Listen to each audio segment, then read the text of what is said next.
जी, दूसरा वाउचर बनाने का तरीका आपको बताना था।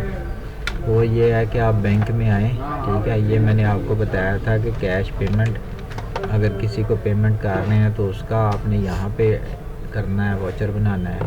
कैश रिसीप्ट जो है, अगर किसी से आप पेमेंट वसूल कर रहे हैं, ठीक है, वो बेशक आपका कोई भी सप्लायर या वेंडर हो जिससे आप पैसे ले रहे हैं, एसेट वसूल कर रहे हैं, वो यहाँ पे आएगा। उसके बाद आ गया जेवी।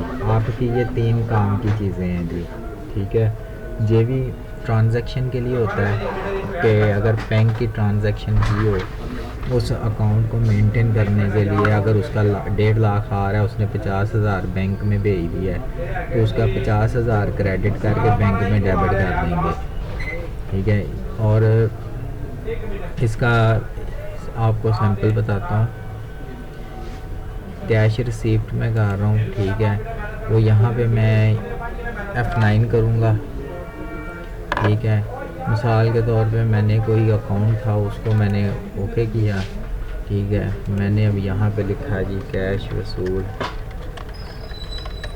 ठीक है। आगे मैं लिख दूँगा जी मैंने 50,000 रुपया लिया, ठीक है। इंटर हो गया। अब इसको मैं सेव करूँगा तो ये मेरे इस अकाउंट से 50,000 रुपया कैश में वसूल कर लेगा, ठीक है। इसी तरह ट्रांजैक्शन है। ट्रांजैक्शन ऐसे है कि मैं कहता हूँ मैंने 50,000 आपको भेज दिया है, ठीक है।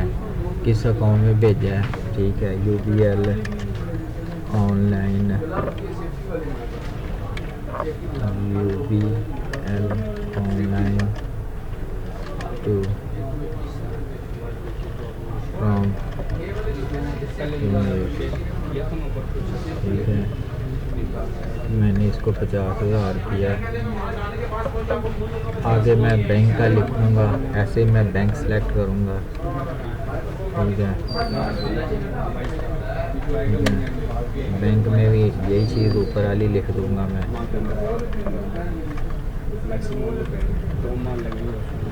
ठीक है। मैं इसमें 50,000 कर दूँगा और करके सेव कर दूँगा। मेरे उस अकाउंट से ये बैंक UBL में आ जाएंगे पैसे, ठीक है। इस तरह सेव करने से